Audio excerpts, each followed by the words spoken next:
Hello, good morning दोस्तों। I hope आप सभी अच्छे होंगे। आज हम जिस कंपनी के बारे में डिस्कशन करेंगे उसका नाम है V2 रिटेल। सबसे पहले हम V2 रिटेल का बिजनेस मॉडल समझते हैं। V2 रिटेल क्या है कि ये अफोर्डेबल प्राइसिंग सेगमेंट में कपड़े बेचता है और आप लोग देखते होंगे इनका प्रेजेंस इंडिया के टीयर 2 और टीयर 3 सिटीज़ में है। अक्रॉस द सेक्टर ये fastest growing value fashion retail company है। इनका presence mainly Hindi heartland area में है। जैसे इन्होंने अपना स्टार्ट बिहार से किया था, फिर इन्हें यूपी, उड़ीसा और झारखंड में इन्होंने धीरे धीरे अपने स्टोर्स एक्सपेंशन किए हैं।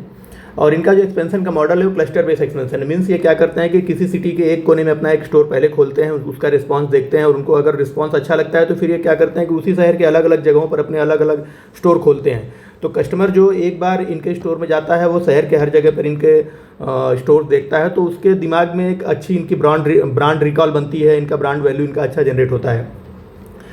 इसके बाद अगर हम इस कंपनी के बारे में देखें तो इनके पास टोटल इनका प्रेजेंस इंडिया के 150 से ज़्यादा शहरों में है, प्लस इनके 200 से ज़्यादा स्टोर्स हैं, 5,000 से ज़्यादा स्टाइल्स हैं इनके पास।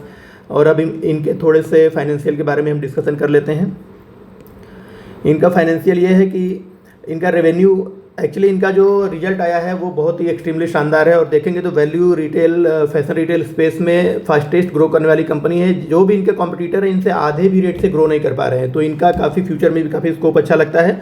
और प्रेजेंट में इनका फाइनेंशियल डिस्कस करते हैं तो रेवेन्यू इनका Q4 वर्सेस Q4 68% से ग्रो हुआ है, 68% से ग्रो हुआ है। जबकि आप इनके नियरली कॉम्पिटिटर देखेंगे तो कोई भी 30-35% से ज़्यादा का ग्रो नहीं कर पाया है। और अगर ईयर वाइज देखेंगे तो 62% का ग्रोथ आया है। ग्रॉस प्रॉफिट देखेंगे तो इनका Q4 वर्सेस Q4 66% का ग्रो हुआ है। और अगर ईयरली देखेंगे तो 59% का ग्रो है। इबिटा का भी देखेंगे 84% का ग्रो आया है Q4 वर्सेस Q4 और 74% का ग्रोथ है इनका year versus year. PAT profit after tax अगर देखेंगे आप तो 79% प्लस हुआ है Q4 वर्सेस Q4 और ईयर वर्सेस ईयर तो 159% का ग्रोथ है, जो कि एक्सट्रीमली शानदार है। इसके बाद अगर हम आगे इनके अबाउट V2 रिटेल का इन्होंने कुछ डिटेल दिया है। V2 रिटेल के बारे में देखेंगे तो इनका जो इस्टेब्लिश हुआ था, ये बिजनेस 2001 में इस्टेब्लिश हुआ था। पहले ये लोग विशाल रिटेल के नाम से इनका एक बिजनेस हुआ करता था। 2007 में ये लोग स्टॉक मार्केट में लिस्ट हुआ इनका बिजनेस, प्लस 2011 में विशाल को इनको बेचना पड़ा क्योंकि उसमें ऑपरेशनल लॉसेज हो रहे थे। 2011 में विशाल बेचने के बाद इनके जो MD एंड CEO थे उन्होंने बिजनेस को दोबारा रीस्ट्रक्चर किया और V2 रिटेल के नाम से दोबारा ये लोग अपने नए वैल्यू रिटेल स्टोर्स खोले। और इसके बाद से इन्होंने जो भी गलतियां विशाल में की थी वो सब इन्होंने अवॉइड की और आज की डेट में V2 रिटेल इंडिया का मोस्ट सक्सेसफुल और fastest growing value retail brand है। इनका जो मोटो है वैल्यू एंड वैरायटी है। मीन्स इनके मैनेजमेंट का कहना है कि ये कम पैसे में, मीन्स एक बजट सेक्शन में ये इतनी वैरायटी कस्टमर को प्रोवाइड करते हैं कि इनका कस्टमर इनके बाद एक बार अगर इनके स्टोर में विजिट कर लेता तो दूसरे स्टोर में जाता नहीं है। और इनका जो टारगेट है वो मिडिल क्लास और लोअर मिडिल क्लास के लोग टारगेट है। और इनका जो एक्चुअली एवरेज बाइंग प्राइस है वो 200 रुपये से 250 रुपये से लेकर के 1,000 रुपये तक के रेंज में आपको इनके पास सारे कपड़े मिल जाएंगे, ladies where, kids where, gents wear. और करेंटली कंपनी के पास 200 से ज़्यादा स्टोर्स हैं और इंडिया के 150 से ज़्यादा शहरों में है इनका प्रेजेंस है। बिजनेस डिवीजन, अगर आप बिजनेस डिवीजन वर्टिकल देखते हैं तो इनका men's wear, ladies wear, kids where और लाइफस्टाइल चारों ये लोग सेगमेंट में कपड़े बेचते हैं। और अगर इनका सेक्शन देखेंगे तो जो किड्स वेयर है उससे 50% रेवेन्यू आता है, लेडीज वेयर से 27% रेवेन्यू आता है, 40% रेवेन्यू इनका मेंस वेयर से आता है और 8% इनका अपैरल और लाइफस्टाइल से इनको आता है। प्लस इनका इन्वेंट्री मैनेजमेंट का देखेंगे तो इन्वेंट्री मैनेजमेंट कैसे करते हैं, इनका जो प्रोडक्ट डिज़ाइन भी ये खुद करते हैं, मैन्युफैक्चरिंग भी ये खुद करते हैं और इनका रिटेलिंग भी खुद ही करते हैं। ये तो इन्होंने प्रोडक्ट डिज़ाइन के लिए इनके पास 25 डिज़ाइनर्स की टीम है जो कि इंडिया प्लस एलॉन्ग साइड वो लोग अदर कंट्रीज में भी फैशन का ट्रेंड देखते रहते हैं कि कौन सी कंट्रीज में क्या फैशन का ट्रेंड चल रहा है, उसके अकॉर्डिंग वो लोग प्रोडक्ट डिज़ाइन करते हैं और इंडिया में उसको लॉन्च करते हैं। तो ये लोग सबसे जल्दी फैशन का ट्रेंड पकड़ के सबसे पहले प्रोडक्ट लॉन्च करने वाले कंपनियों में से एक हैं। और इसके बाद इनका खुद का मैन्युफैक्चरिंग प्लांट भी है। इनका एक मैन्युफैक्चरिंग फैसिलिटी नोएडा में है और एक बिहार में है, वहाँ से लोग मैन्युफैक्चर करते हैं। और इनके पास अपनी खुद की वेयर हाउस और लॉजिस्टिक सर्विस भी है, जिसकी वजह से वो क्या करते हैं कि इनके हर स्टोर में विद इन 1 वीक ये लोग अपना एक फ्लीट भेजते हैं व्हीकल्स का, जो इनका इन्वेंट्री को मेंटेन रखता है स्टोर में। सप्लाई चेन में भी इनका खुद का अपना ओन डिज़ाइन, खुद के इनके अपने डिज़ाइन है। और रिटेल प्रेजेंस तो इनका है ही, 200 से ज़्यादा स्टोर्स हैं इनके पास। प्रोडक्ट डिज़ाइन खुद का है, जॉब वर्क। और ये लोग जो बहुत सारे ऐसे इनके पास डिमांड होती है जब ये लोग इनको जॉब वर्क भी करवाना पड़ता है, तो जॉब वर्क के लिए भी इनके पास एक अच्छी खासी टीम है। फिर इन्होंने अगले इसमें अपना फुटप्रिंट दिखाया हुआ है। आंध्र प्रदेश देखेंगे तो आप इनके पास जो 200 से ज़्यादा स्टोर्स हैं वो इंडिया के 150 से ज़्यादा शहरों में हैं। और इन्होंने स्टेट वाइज यहाँ डिस्क्रिप्शन दिया हुआ है। आंध्रा में इनके स्टोर है, अरुणाचल प्रदेश, आसाम, बिहार, छत्तीसगढ़, दिल्ली, एनसीआर, हिमाचल, गोवा, JNK, झारखंड, कर्नाटका, मध्य प्रदेश, मेघालय, उड़ीसा, पंजाब, राजस्थान, त्रिपुरा, उत्तर प्रदेश, उत्तराखंड और वेस्ट बंगाल में इनके स्टोर्स हैं। इसके बाद इन्होंने अपने स्टोर का एक्सपीरियंस दिया हुआ है, आप यहाँ देख सकते हैं कुछ पिक्चर्स में भी।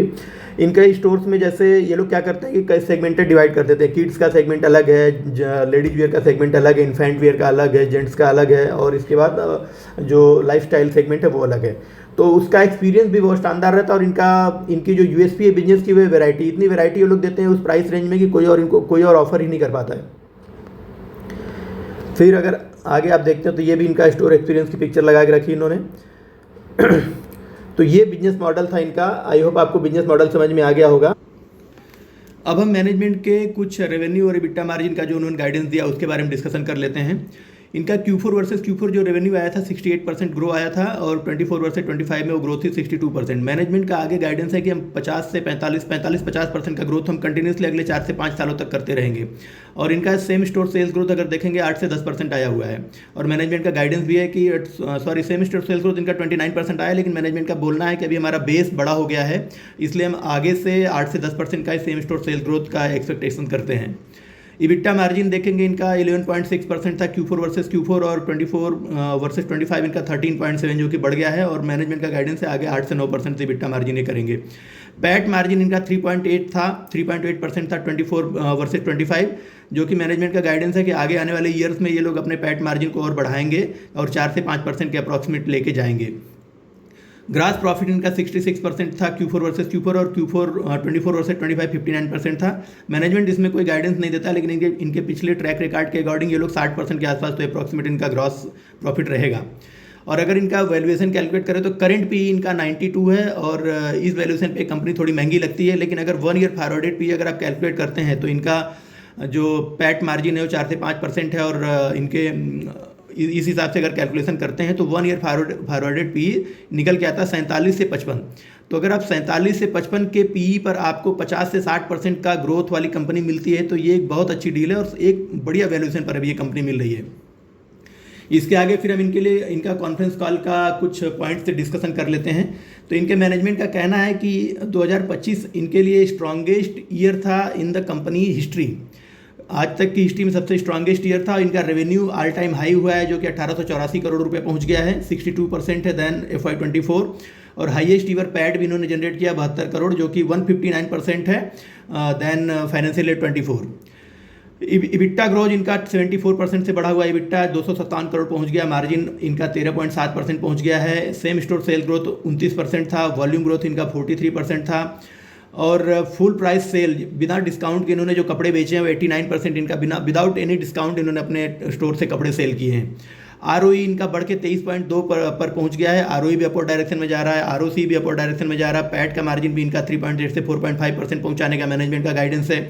और इनके बाद इनका रेवेन्यू ग्रोथ भी देखेंगे आप तो मोर देन 60% ग्रो कर रहा है। तो बिजनेस के हर पर्सपेक्टिव आप देखोगे तो सारे के सारे पर्सपेक्टिव इनके अपवर्ड डायरेक्शन में मूव कर रहे हैं, एक्सट्रीमली शानदार। और इनके जो मैनेजमेंट है वो भी बुलिश है इनके बिजनेस को लेके। और मैनेजमेंट का कहना है कि आने वाले 2026 में वो 2025 से भी ज़्यादा बेहतर बिजनेस करेंगे। इसके बाद इन्होंने 74 नए स्टोर ऐड किए। इनके टोटल स्टोर नंबर आप हो गए 207। ये जो डाटा है वो मार्च 2025 तक का डाटा है। इसके बाद इन्होंने अभी फर्स्ट क्वार्टर का रिजल्ट अभी आना बाकी है। जब फर्स्ट क्वार्टर का रिजल्ट आएगा तो हम उसमें आगे फर्दर और डिस्कस करेंगे कि टोटल स्टोर क्या हो गया, टोटल इनका रेवेन्यू गाइडेंस और ये सब कहाँ पहुँचा है। स्टोर का जो फर्स्ट मंथ से इनका प्रॉफिटेबल हो जाते हैं। इनका मैनेजमेंट का कहना है कि पहले मंथ से स्टोर खुलने के बाद पहले मंथ से EBITDA लेवल पे प्रॉफिटेबल हो जाते हैं। और सेल्स पर स्क्वायर फीट 854 हुआ करता था 2024 में, जो बढ़ के अभी 1000 से ज़्यादा 1017 रुपीज़ हो गया 2025 में। 85% बिजनेस इनका प्राइवेट लेवल से आता है, और इनके खुद के डिजाइन से 35 से 40% सेल्स आई है, जो कि इनको 2026 में अपने खुद के ब्रांड नेम ये 60% लेके जाएंगे, और 2027 तक ये अपने खुद के ब्रांड्स को 80% तक सेल्स में कन्वर्ट कर देंगे। एक स्टोर खोलने में इनको इन्वेंट्री सहित इनको टोटल 2.2 करोड़ का खर्च आता है, और 90 डेज में इनकी इन्वेंट्री टोटल सेल हो जाती है। और इनका ये कहना है कि 1 साल के अंदर इनका पूरा का पूरा जो 2.2 करोड़ रुपए एक स्टोर में ये एक्सपेंशन में ये लोग खर्च करते हैं, वो पूरा का पूरा 1 साल के अंदर इनका प्रॉफिटेबल हो जाता है वो स्टोर, और इनका पूरा का पूरा 2.2 करोड़ रुपए वापस आ जाते हैं। एक्सपेंशन कर रहे हैं यूपी, बिहार, उड़ीसा और झारखंड में, और इसके अलावा ये पंजाब, बंगाल, राजस्थान और साउथ में भी एंटर कर रहे हैं। अभी इस साल 2026 में इनका गाइडेंस है कि ये इन पंजाब, बंगाल, राजस्थान और साउथ, ये 4 स्टेट में नए एंटर करेंगे, क्योंकि यूपी, बिहार और उड़ीसा, झारखंड में इनके स्टोर्स देखेंगे तो आपको लगभग हर शहरों में इनके स्टोर्स मिल जाएंगे। और जो ये लोग अभी इन्होंने एक 2 स्टोर ही पंजाब, बंगाल, राजस्थान और साउथ में इन्होंने खोला है, वहाँ से भी इनको बहुत अच्छा रिस्पॉन्स मिल रहा है। आगे इन्होंने अपने पैट और इबिट्टा के बारे में इन्होंने गाइडेंस दिया। एक्चुअली क्या हुआ करता था कि जो बारिश का सीजन हो जाता है आपका जून जुलाई से लेकर अगस्त सितंबर तक, उस सीजन में इनका पैट हमेशा, पैट और इबिट्टा दोनों ही लेवल पे इनका माइनस हुआ करता था, ये कभी उसमें पॉजिटिव आते नहीं थे। लेकिन इस बार मैनेजमेंट अपने पैट और इबिट्टा को लेके इतना होपफुल है कि उन्होंने बोला है कि इस साल चारों क्वार्टर में हमारा पैट और इबिट्टा पॉजिटिव रहेगा।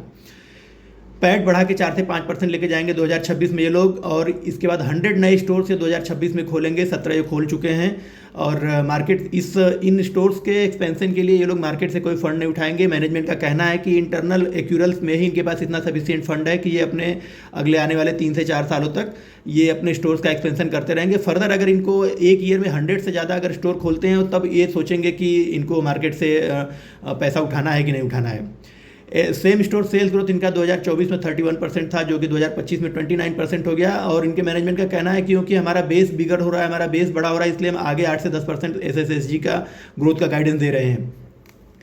इन्होंने एक नया वेयर हाउस कोलकाता में फाइनल किया है, और जैसे इनके मैनेजमेंट का कहना है कि जैसे जैसे इनके नए स्टोर्स खुलते जाएंगे वैसे वैसे ये और भी नए वेयर हाउस फाइनल करेंगे उन शहरों में जहां पर इनके स्टोर्स, नंबर ऑफ स्टोर्स खुलते जाएंगे।